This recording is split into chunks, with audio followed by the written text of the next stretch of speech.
All right, we're back again. The next song we are about to listen to is titled Which Way, Nigeria. You know, it's a self-reflection. A lot is on this song. Are you ready? Let's go.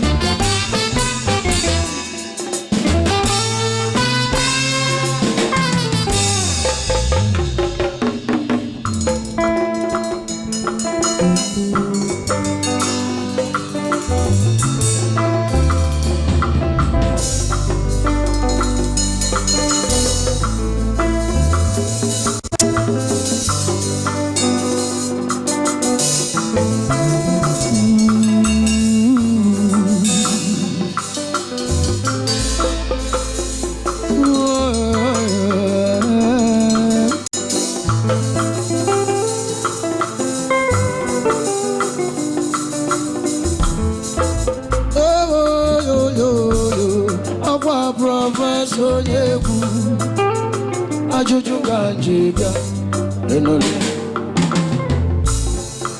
ọ bụzikwa one Nigeria ya ka enu na naja gbaghara ọ kwazikwa one Nigeria ya ka mmegbu ji wee karịa n'obodo ọ bụzikwa one Nigeria ya ka eji nwe ndị ikwe na ndị ekwe ọ kwazikwa one Nigeria nyaka ụmụ mmadụ ji ata afụfụ ọ bụzikwa one Nigeria nyaka ka ụmụ ụwa gbalụ ji wee nwụrụ ọkụ ọ kwazikwa one Nigeria nyaka ịbụ mmadụ ji wee karịa n'obodo.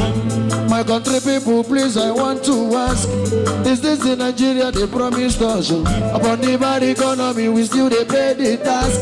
With the current condition, they insist on robbing us. Chukwu them we run them with Kudogari, run them with Kivegadema. Chukwu, they're gonna do the Bulebu, they're gonna love Yamaloku, they're gonna do the Najiba, they're gonna do the Najanaba, they're gonna do the Bulebu, they're gonna love Yamaloku, they're gonna do the Najiba, they're gonna do the Najanaba, they're gonna do the Bulebu, they're gonna love Yamaloku, they're gonna do the Najiba, they're gonna do the Najanaba.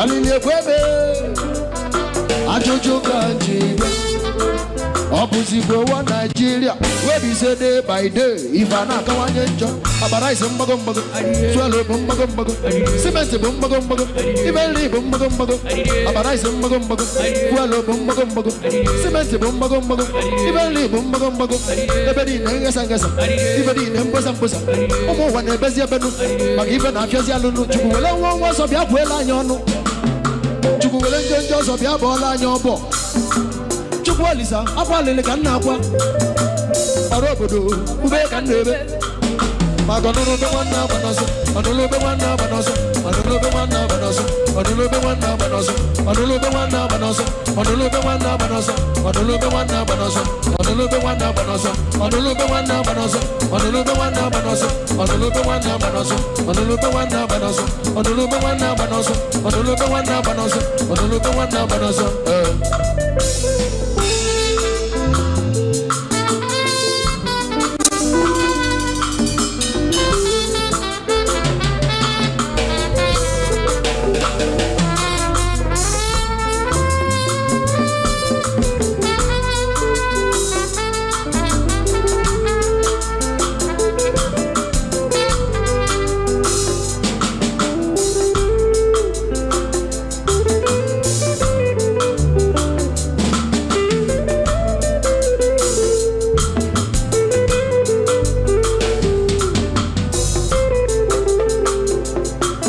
This song is Which Way, Nigeria. Yadiba. A lot has happened. A lot is still happening. And even now you're chukuku. Koya really see.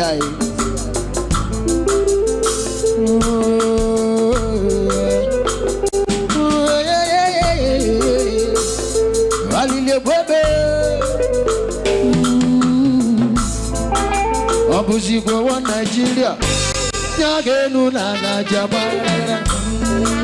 ọkwazikwa one Nigeria ya ka mmegbu ji wekarịa n'obodo ọ bụzikwa one Nigeria ya ga-eji nwe ndị igwe na ndị egwe ọkwazikwa one Nigeria ya ka ụmụ mmadụ ji ata afụfụ ọ bụzikwa one Nigeria ya ka ụmụ nwa kpalụ ji wee nwụrụ ọkụ ọkwazikwa one Nigeria ya ka ịbụ mmadụ ji wee karịa n'obodo. My country people, please, I want to ask, is this the Nigeria they promised us? Upon the bad economy, we still they pay the tax. With the current condition, they insist on robbing us. Chukurone mwe kaya yebi, rone mwe kudo gade, rone mwe kiwe gade wa.